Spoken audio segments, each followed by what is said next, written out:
Bien bonjour à toutes, bien bonjour à tous, c'est Alex, j'espère que vous allez bien et je vous souhaite la bienvenue dans cette quotidienne numéro 113 du jeudi 13 octobre 2016. On est parti pour l'avant-dernière de la semaine et on va commencer immédiatement avec nos news jeux vidéo et notamment avec les Steam Days qui se passent en ce moment aux États-Unis où Steam est en train de papoter avec un petit peu ses développeurs, tout ça. Ils sont en train de parler du futur et trois infos que j'ai relevées. Alors c'est axé jeux vidéo et on va tranquillement faire de la transition sur le côté high-tech du truc. On commence avec le fait que les pads PS4 auront bientôt leur gyroscope et la surface tactile, vous savez, le rectangle au centre de la manette, qui seront compatibles avec Steam et donc avec les jeux qui se trouvent directement sur Steam. Et c'est plutôt pas mal. C'est vrai qu'on pourra utiliser ces surfaces tactiles directement avec peut-être Steam, enfin le big screen, ce genre de choses. On nous a donné un exemple avec Doom, donc je pense que ça sera mis en place petit à petit.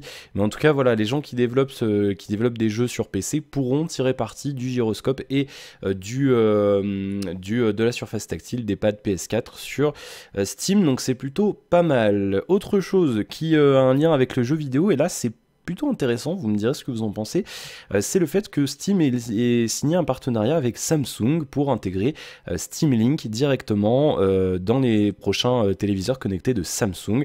Alors Steam Link, si vous savez pas ce que c'est ce petit boîtier qui coûte 55 euros, qui permet en fait de faire du streaming de votre ordinateur en local jusqu'à votre télévision pour streamer vos jeux, c'est-à-dire que vous avez votre télé dans le salon, vous prenez une manette, vous achetez ce boîtier, vous lancez votre ordinateur de jeu et vous pouvez streamer vos jeux Steam directement sur votre télévision pour en profiter sur un écran un peu plus grand que celui de votre ordinateur si vous n'avez pas votre ordinateur dans le salon.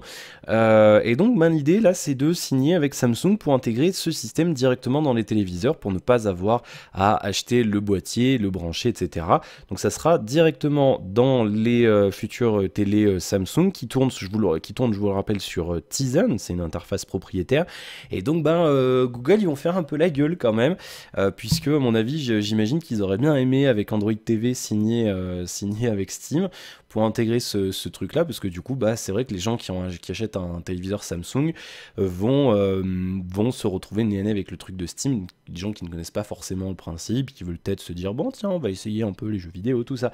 Et du coup, ils vont avoir une petite publicité pour Steam.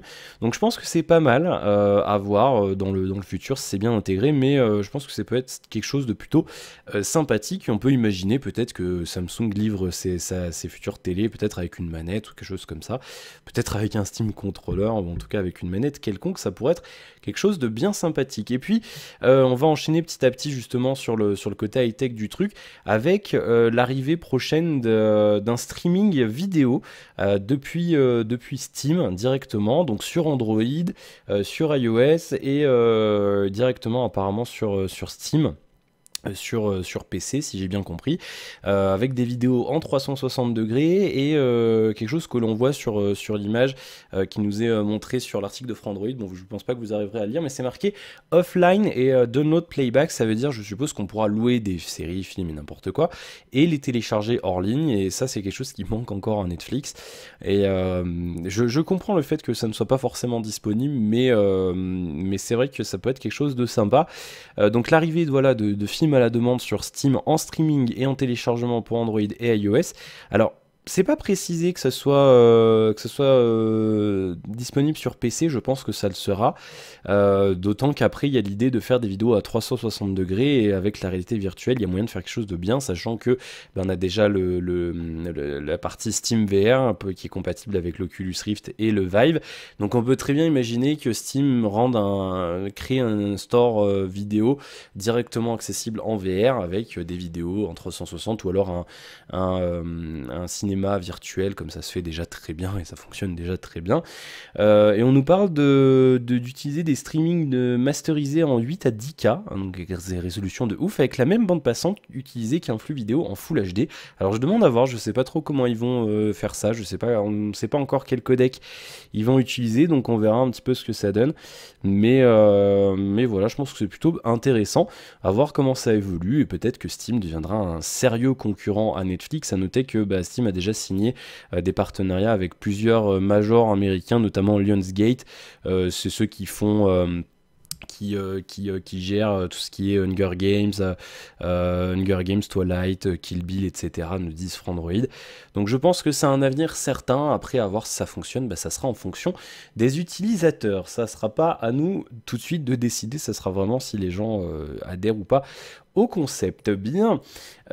Côté high-tech, bah, pas grand-chose à noter, si ce n'est Amazon qui va lancer un service de streaming à la demande, mais qui ne sortira pas en France, donc c'est un petit peu bidon pour le coup. Et puis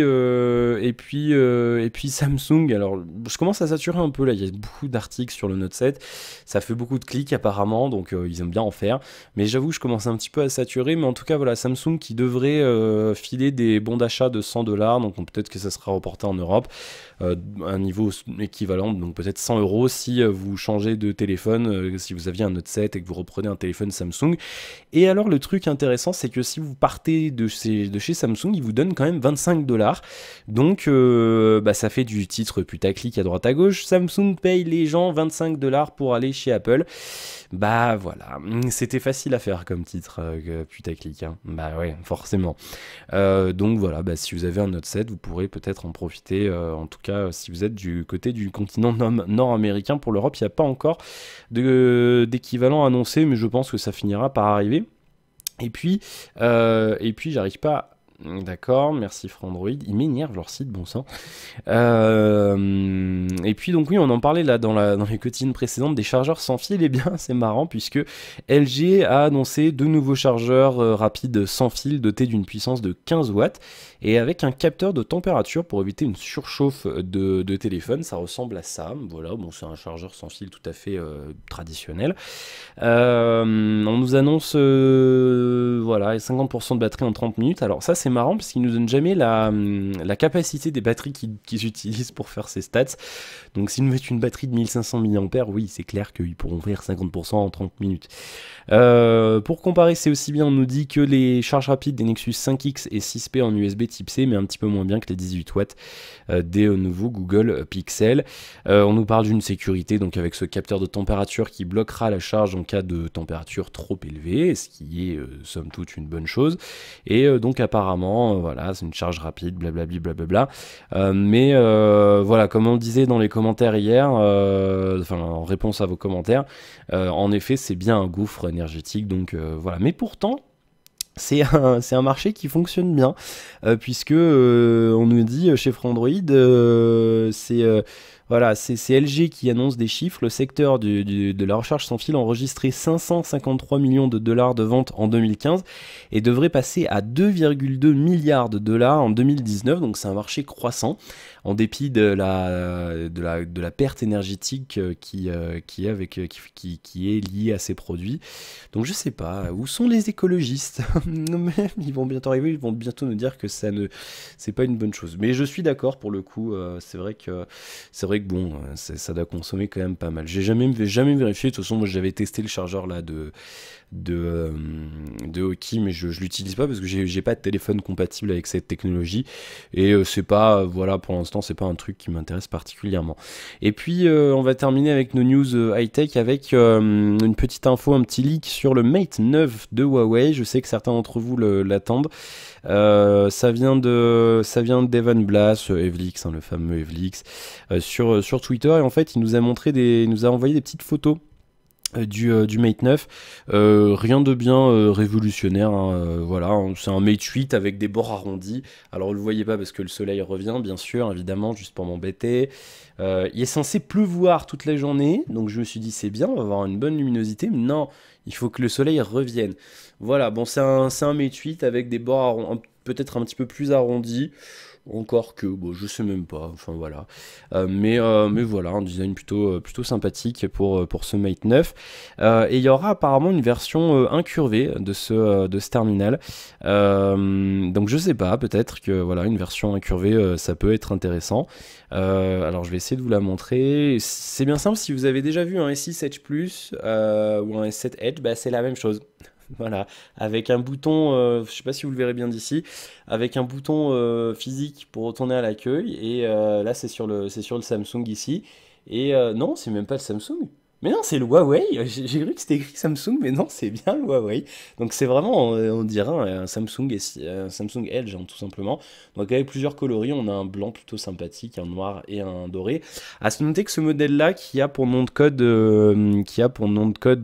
Long Island, serait réservé à la Chine, puisqu'en fait Huawei ne risque pas de procès de Samsung sur le territoire chinois, sur notre République démocratique populaire de Chine. Ou populaire démocratique, je sais plus. Donc on le verrait pas chez nous apparemment ce terminal-là. Il serait équipé d'un écran QHD incurvé, donc compatible avec le Google Daydream. Vous savez, c'est le programme de réalité virtuelle de Google. Et notre version à nous qui sortira en Europe et enfin sur le reste du monde entier, il serait avec un écran 5,9 pouces HD simplement, comme le Mate 8 et le Mate 7. Et moi je pense que c'est une bonne chose. Pour avoir eu des téléphones 2K, notamment le G3 et enfin QHD, le G3 et le S6 Edge Plus, je peux vous dire que, bah, certes, l'affichage est peut-être un peu plus fin, mais je vois pas l'intérêt, en dehors de la VR, parce que oui, après, avec le Gear VR, bah, c'était très propre, enfin, on était quand même un cran en dessous des casques VR, genre comme un Vive ou un Oculus version finale, mais ça restait agréable à l'œil, je veux dire, et c'est vrai que, à part cet usage-là, je vois pas vraiment encore l'intérêt, même si on arrive en 2017, bientôt, même déjà, oui, bah, je vois pas vraiment l'intérêt d'avoir de la 2K et plus sur les terminaux. Donc à voir, bon voilà, on pourra voir un petit peu ce que ça donne. Donc l'autre terminal, nom de code Manhattan, et on parle toujours d'un Ice Silicon Kirin 960 en termes de processeur, 4 à 6 Go de RAM jusqu'à 256 Go de stockage, 2 appareils photo, lecteur d'empreintes digitales, et tutti quanti. Voilà, voilà pour nos infos high-tech du jour. Je crois que je n'oublie rien. Et non. Ah oui, si, puis Vive, HTC qui est en train de développer apparemment des nouveaux contrôleurs pour le Vive qui peuvent s'attacher au poignet. Ça, c'est plutôt pas mal. Parce que c'est vrai qu'on pourrait lâcher, en fait, ouvrir la paume de notre main. Et quand on prend des objets, on aurait peut-être plus la sensation vraiment de les prendre.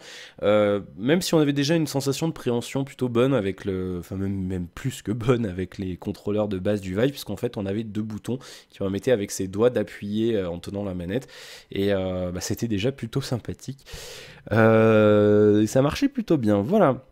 Donc on verra, pour l'instant il n'y a rien d'officiel avec ces contrôleurs, c'est encore en test, et donc peut-être qu'HTC officialisera ça prochainement, et on verra peut-être une nouvelle version du Vive et de l'Oculus, peut-être en fin d'année, ou en tout cas une mise à jour de ces produits.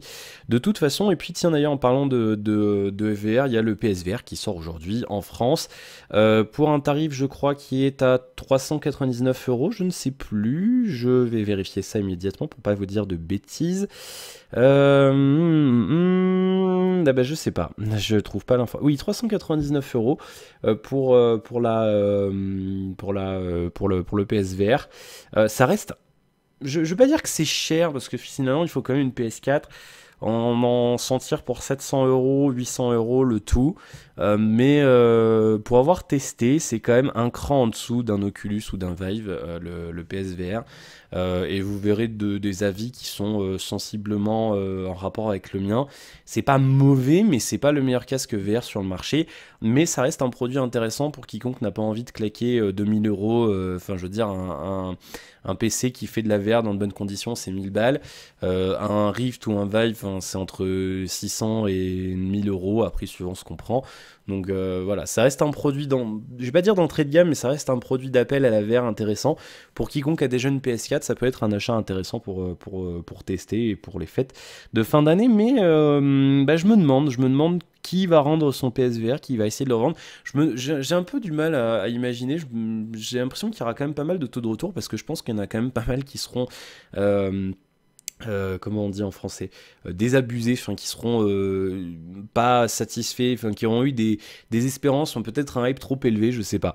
Donc à voir, voilà, bah, si vous avez testé, si vous en avez acheté un, vous me direz un petit peu ce que vous en pensez, je prends vos avis avec grand plaisir. Voilà pour nos informations, on va passer à vos commentaires sur la quotidienne d'hier qui s'élève au nombre de 1, 2, 3, 4, 5, 6, 7 Alors, William qui nous dit petite coquille, 17 milliards, ça fait... Oui, je m'en suis rendu compte après. J'ai dit 15,4 millions pour 17 milliards de dollars. Le dollar vaut encore de l'argent. Là, on serait quand même un petit peu... c'est pas la rouble russe ou la roupie indienne. On n'en est pas encore à ce point-là, heureusement. Bien, enfin bon, je pense que vous aviez compris quand même.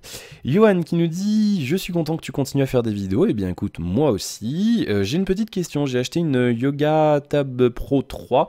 Je sais pas trop ce qu'elle vaut, pourrais-tu me donner ton avis sur cette tablette? Merci, continue comme ça. Eh bien, Johan, je pense que c'est une très bonne tablette pour son prix.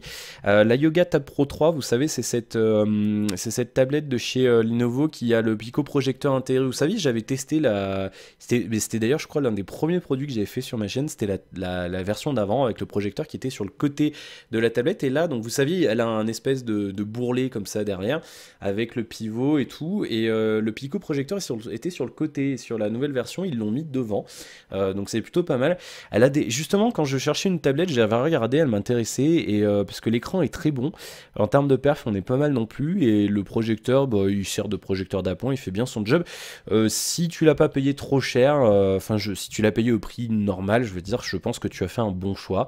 Après, il faut voir si elle répond à tes besoins, parce que si j'ai bien compris, tu l'as déjà acheté en fait. Mais je pense pas que ce soit un mauvais choix, même sur la durée. C'est une tablette que tu pourras garder quelques années sans problème. En termes de perf, ça suivra sans problème. J'ai peut-être un petit peu peur par rapport aux mises à jour d'Android, les nouveaux, en dehors de la gamme Motorola qu'ils ont racheté. C'est peut-être pas encore que justement, peut-être ça va évoluer avec ça. Mais c'est pas jusqu'ici, c'était pas les as des mises à jour d'Android. Alors après, là maintenant, ils ont changé leur surcouche. On est plus proche d'un Android stock, mais voilà, non, je pense pas que ce soit un mauvais choix. En tout cas, bah, tu me diras dans quelques semaines ce que tu en penses, si tu veux, Johan. JP qui nous dit « Salut Alex, charge rapide égale 0. Je confirme que ça crame les batteries en plus de faire des recharges partielles, et c'est la charge 2,1 mAh, voire plus, et 1 mAh, et ta batterie te donnera plus d'autonomie en 1 A. Pour la réalité virtuelle, tu manques d'imagination. Je t'assure que les utilisations sont multiples pourvu qu'on améliore la tolérance de l'être humain à cette technologie. » Alors, oui, c'est vrai qu'il y a encore des gens qui ont le mal des transports ou de mer, ou je sais pas trop, enfin qui ont un mauvais feeling avec cette techno, mais il fait un peu sombre là. On va monter un petit peu la luminosité, même si on est bien dans cette ambiance, ça doit pas vous détruire les yeux, au moins c'est pas mal. Alors oui, il y a encore beaucoup de travaux à faire, même si c'est vrai que la latence elle est déjà très faible. Je pense qu'on peut encore l'améliorer. On peut peut-être se passer des fils aussi un jour, ça évitera le fait de se sentir relié à quelque chose. Mais après voilà, non, il y a encore beaucoup d'utilisations possibles. C'est vrai, moi voilà, j'ai donné quelques exemples, j'imagine qu'il y en a encore beaucoup, d'un point de vue thérapeutique, d'un point de vue divertissement ou même travail. Mais voilà, après je sais pas, surprenez-moi. J'ai envie de vous dire. Non, mais bon, on verra. Après, je dis pas que c'est une techno qui a pas d'avenir, alors bien au contraire, hein, c'est quelque chose qui va, à mon avis, se développer sans problème. Pour Windows, étant sur Windows Phone un long moment, cherche bien au niveau des applications, tous les basiques sont là, ce qui laisse dans Windows Phone, c'est comme d'habitude le suivi software de Windows assez minable, en plus d'une politique pour les développeurs d'appli qui a enterré l'OS à jamais. Bref, bon retour sur la toile. Alors, il y a des basiques, mais ils sont pas tous. Franchement, tu peux pas avoir de WhatsApp. Alors après, ça dépend des basiques pour qui, mais il y a des clients alternatifs, je pense notamment à Snapchat, il y en a un apparemment qui fonctionne de manière pas mauvaise, mais voilà, après bon, on peut s'en passer. Il y a des applis, je veux dire, par exemple mon Instagram, je pourrais m'en passer sans problème, WhatsApp un peu moins, mais je veux dire, encore que, je sais pas, on pourrait se débrouiller après, mais voilà, je pense que Microsoft a mal géré son OS, sur sa partie mobile en tout cas. C'est dommage, parce que c'est un bon OS, je trouve, mais voilà, on pousse pas vraiment les développeurs à aller dessus, c'est un petit peu dommage. Voilà, bah écoute, merci pour ton commentaire, JP. Fabien qui nous dit, tu as la Surface, elle me tente également. Et ben écoute, va voir un petit peu en magasin si tu veux, Fabien. Moi, je suis plus que satisfait de mon achat. Alors après, il va y avoir peut-être des nouvelles surfaces comme celle-ci dans 2 semaines. C'est même pas sûr en fait pour l'instant. Peut-être que... Parce qu'apparemment, le cycle de vie de ces produits-là, de ces gammes, c'est 18 mois, et là, on va arriver à 12. Donc peut-être qu'on aura une autre annonce courant 2017, enfin premier semestre 2017 pour les nouvelles surfaces. Donc voilà, si tu veux absolument le dernier modèle, attends 2 semaines, vois un petit peu ce qui se passe, et puis tu feras ton choix à ce moment-là. Peut-être que ce modèle-là, là, celui que j'ai acheté, va baisser un petit peu en termes de tarifs. Nagato qui nous demande mon avis sur les Kindle d'Amazon. Alors c'est des bons produits. Alors ça dépend si on parle des Kindle, enfin des liseuses de bouquins ou des tablettes. Les liseuses de bouquins sont très bonnes. Enfin de toute façon la plupart des liseuses sont très bonnes. Elles se valent toutes pour moi, que ce soit la Kobo, la Kindle ou les autres modèles un petit peu moins connus. Mais voilà, il y a différents modèles. Il y en a qui ont un écran rétroéclairé, d'autres une connexion Wi-Fi, etc. Ça reste des produits agréables. Moi, je sais que même en étant geek, j'aime beaucoup avoir des livres au format papier plutôt qu'en format Kindle et compagnie. Mais ça reste de bons produits. Et après, côté tablette, eh ben, on m'en avait prêté une à l'époque où j'avais une connexion ADSL à chier en juin l'an dernier. J'avais testé je sais même plus si j'avais uploadé le déballage ou quoi. Je l'avais testé, j'avais tourné la critique et en fait, après il y avait eu un orage, ça m'avait niqué mon alim. Et je sais pas pourquoi, mais le fichier était corrompu. Voilà, j'avais quelques fichiers qui étaient corrompus. Alors je sais pas si c'est lié à l'orage, j'en sais rien. J'avais un jeu qui marchait plus non plus, j'avais dû le désinstaller. J'en sais rien, je sais pas s'il y a eu, je sais pas du tout. Ou alors ça l'enregistrement. J'ai jamais su pourquoi c'était corrompu. Et du coup après j'avais dû la renvoyer, donc j'avais pas pu tourner la critique. Et je sais même plus si j'avais mis le déballage ou pas. Mais c'est des bons produits en dépit du fait que de base il n'y ait pas le Play Store Android, ça reste de bons produits. C'est des bons produits d'Apple. Il y a les nouvelles Kindle qui sont pas très très chères. Ça reste des tablettes assez acceptables en termes de rapport qualité-prix. Donc ça peut être un choix intéressant pour qui n'a pas un gros budget en termes de tablettes. William qui nous dit il y avait une application eBay sur Windows 10 mais ça c'était avant. Application eBay, d'accord, ok. D'accord, bah il y en avait une. Bah je sais pas pourquoi ils l'ont enlevé. Il m'a donné un article. Microsoft fait un nouveau soutien impératif dans son mobile, géant de la vente en ligne eBay. D'accord, ah bah d'accord, ok. La news date du 3 octobre. D'accord. Bah eBay a arrêté son application il y a 1 semaine et demie. Ben comme quoi, bon, bah je trouve ça un peu dommage, mais bon, que voulez-vous. C'est pas grave, on ira sur la version web. Enfin bref, merci pour ton commentaire William. Et puis Kizzy, qui me dit « Je t'aime, alors tu dois me répondre, et avec du recul, penses-tu qu'une Surface peut remplacer un ordinateur portable ?» Alors j'ai pas assez de recul, ça fait 3-4 jours que j'ai la mienne, mais je pense que oui. Je pense que oui. Maintenant, ça dépend de l'usage. C'est-à-dire que sur un produit comme une Surface, on paye le fait que ce soit un hybride, la mobilité, la finition, etc. C'est un peu... je vais peut-être aller un peu loin dans la comparaison, mais j'ai envie de dire que c'est un peu le MacBook de la gamme Mac de Windows, si vous voulez. Parce que... alors, il faut vraiment que vous la voyez par vous-même, que ce soit la Surface Pro ou le Surface Book. La finition, elle est exemplaire. Il n'y a rien à dire, ça ne craque pas. Le truc est bien pensé. Je dis vraiment, l'écran est somptueux et c'est vraiment... on est vraiment sur un produit haut de gamme. Et donc du coup on paye un peu ça. Alors il y a des hybrides moins chers, mais ils ont tous leurs petits défauts. L'écran qui est un peu moins bon, l'autonomie un peu moins bonne sur certains points. Alors elle n'est pas excellente, hein, celle de la Surface, je vous le dis, je vous en reparlerai dans le test, mais elle n'est pas mauvaise non plus. Le clavier qui est peut-être un peu moins bon, etc. etc. Et donc on paye un peu la mobilité, parce que là, moi j'en ai eu pour 1100 € avec une carte mémoire 128 Go, une souris en plus et donc le clavier. Sur un 1100 €, on peut trouver une config gamer tout à fait acceptable avec, je pense, une 970, une GTX 970, 8 Go ou plus de RAM, un i7, enfin pas la version U du i7. Je veux dire, on peut vraiment avoir un produit qui tourne tout, mais voilà, on a un produit, c'est un laptop comme ça, et comme ça et tout. Donc c'est en fonction des usages. Moi je voulais vraiment un truc hybride, et là très franchement je regrette pas du tout une seule seconde mon achat, parce que le fait, voilà, de pouvoir passer d'une seconde à l'autre en clipsant le clavier, un ordi portable, une tablette et tout, c'est vraiment super agréable. Après, est-ce que ça peut remplacer un ordi portable? Ça dépend de ton usage, en fait, j'ai envie de te dire, Kizzy. Ça dépend vraiment de ton usage, mais concrètement, oui, ça peut remplacer un ordi portable si tu as l'usage du fait d'avoir un truc hybride ou pas. Voilà, si tu as l'usage d'avoir un truc hybride, parce que si tu ne l'as pas, faut pas acheter ça, tu peux avoir un truc avec des performances équivalentes pour 2,5 fois moins cher.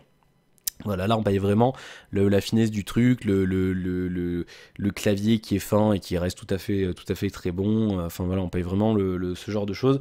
C'est un peu le même délire que quand vous achetez un MacBook Air en fait, parce que vous achetez le... Bon, on paye Apple, c'est vrai, mais vous payez... Enfin, bon, je prends l'exemple du MacBook Air, mais c'est valable aussi pour d'autres ultrabooks. Je prends l'exemple du HP Spectre. C'est un des ordinateurs les plus fins sur le marché. Il fait 13 pouces et on a un i7 dedans. Je crois que c'est une version sous cadencée aussi, donc le U. À vérifier, j'ai un doute, mais voilà, on paye surtout la finesse du produit, le design du produit, la qualité de fabrication, et on paye pas les performances. C'est-à-dire que voilà, on n'a pas un truc on peut pas jouer à des jeux vidéo. Là, sur cet ordinateur-là, sur la Surface, on peut lancer quelques jeux, mais je veux dire, vous jouerez pas, quoi. Enfin, c'est pas envisageable. Il y a quelques jeux en 2D qui passent, des vieux jeux 3D aussi. Il y a des jeux plus récents qui sont bien optimisés. Je pense à WoW qui peuvent passer en low, medium, mais pas en résolution native et pas à 60 images secondes. Ça peut dépanner un petit peu si on veut jouer, mais je veux dire, ça reste du matos qui est pas fait pour jouer et ça dépend vraiment de l'usage que tu veux en faire. Donc voilà. Mais oui, pour répondre juste à ta question, est-ce que ça peut remplacer un ordi portable? Oui. Tout à fait, ça peut remplacer un ordi portable et une tablette, et c'est exactement pourquoi j'ai acheté ce produit-là. Parce que j'avais pas envie de me... Bon, il est derrière moi, j'ai la flemme d'aller le chercher, mais moi, enfin, voilà, j'avais un gros Dell, il était la partie la plus épaisse, il était épaisse comme ça, parce que j'avais la batterie qui dépassait, 17 pouces 3, j'avais plus envie de trimballer ce machin-là, et l'idée c'était que je remplace mon ordi portable et ma tablette par un seul produit, ça le fait très bien. Voilà, merci pour vos commentaires. Pas grand chose d'autre à signaler, j'ai toujours pas réussi à faire fonctionner le truc, l'audiocast. Faut que j'envoie un mail à la dame qui m'a contacté pour ce produit, parce que il faut que je réessaye avec la Livebox. J'ai pas réessayé, j'ai dit je le faisais hier, il faut que je le réessaye. Voilà, bah là je vais enquiller, je vais aller tourner tout de suite la suite de The Long Dark, parce qu'on est à court d'épisodes, donc il faut que je vous mette la suite ce soir. Donc là je vais uploader la quotidienne, pendant que ça upload, je vais tourner le Long Dark, donc je vais au moins tourner un ou deux, comme ça je vous en mets un ce soir et puis on verra demain. Je vais peut-être finir, ouais, je vais peut-être faire un ou deux de plus et puis on verra, mais je sais même pas si on va survivre, on verra bien ce que ça donne. Et puis voilà. En termes de let's play, je sais pas, je vais peut-être reprendre City Skylines, je sais pas encore, je vais voir quand la future update sort, et puis je sais pas, je vais essayer de regarder, voir si on peut pas trouver autre chose, on va voir un petit peu ce que ça donne, et voir un petit peu si on peut se faire un autre jeu en let's play ou pas. Et je sais pas encore, mais dès que je peux, je vais essayer de commencer un petit peu à streamer en direct. Donc si vous êtes intéressé, je le mettrai pas forcément sur YouTube. Je pense que vous le verrez parce que le stream sera public. Je pense que vous aurez peut-être une notification, mais sinon vous me suivrez sur Twitter. Il y a toujours le lien de mon profil dans la description des vidéos. Je vous en parlerai si j'ai le temps ce week-end. Je vais essayer un petit peu, peut-être sur The Long Dark, peut-être sur autre chose, je sais pas encore. On va essayer de travailler là-dessus. Et je vais continuer. Il faut absolument que j'essaye de trouver. Il faut que je me fasse un logo. Je veux changer mon logo et mon habillage, etc. Je veux refaire mon site, je veux faire un portfolio. Bon, ça n'aura plus rien à voir avec YouTube, mais c'est vrai que je veux le faire. Et je vais essayer de commencer à faire tout ce qui est intro et compagnie. Et faire des intégrations propres avec Premiere pendant les quotidiennes. Là j'avais testé avant-hier juste vraiment pour voir comment ça rendait, est-ce que c'était simple à faire, est-ce que ça changeait beaucoup le poids de l'upload, je vais voir un petit peu ce que ça donne. Et pareil pour tout ce qui est déballage, etc. Je vous avais dit je voulais faire un petit peu plus de montage et rendre ça un petit peu plus joli, et c'est ce qu'on va faire. Et là je réfléchis, je suis en train de voir, est-ce que je pourrais pas, j'aimerais bien vous faire peut-être un test de smartphone ou quelque chose comme ça. Alors je sais pas trop ce qui sort, j'ai pas trop suivi ce qui sortait. Il y a le Honor 8 qui me tente, je vais voir si on peut pas se le faire prêter, sinon je l'achèterai, je le testerai, je le renverrai. Et je verrai un peu ce qu'on peut faire, mais j'aimerais bien vous faire un test de produit récent, peut-être pour relancer un petit peu le hype sur la chaîne aussi. Parce que c'est vrai que niveau abonnés on stagne un petit peu, voire ça baisse un peu en fait. Donc voilà, on n'a pas de baisse significative, hein, je veux dire ça augmente petit à petit, mais c'est vrai qu'il y a des jours ça baisse un peu et ça m'enquiquine un peu, donc bon voilà, je vais voir un petit peu ce qu'on peut faire. Donc si vous avez des idées de produits à tester, ben dites-moi ce qui vous intéresserait, je vais voir un petit peu ce qu'on peut faire, et puis Et puis on verra ça d'ici les prochains jours et les prochaines semaines. Voilà pour cette quotidienne, nous arrivons à 30 minutes. Elle sera donc plus courte que les deux dernières. Bien, bah, n'hésitez pas à me laisser un commentaire, j'y répondrai dans la quotidienne de demain. Et puis bah, n'hésitez pas à vous abonner justement si ce n'est pas encore fait, à liker, partager la vidéo, à me suivre sur Twitter éventuellement, même si je raconte beaucoup de bêtises, donc c'est pas forcément au goût de tout le monde. Et puis bah, écoutez, d'ici là, portez-vous bien, passez une excellente soirée, nuit, matinée, journée. Je vous retrouve demain pour la suite de nos aventures. À demain!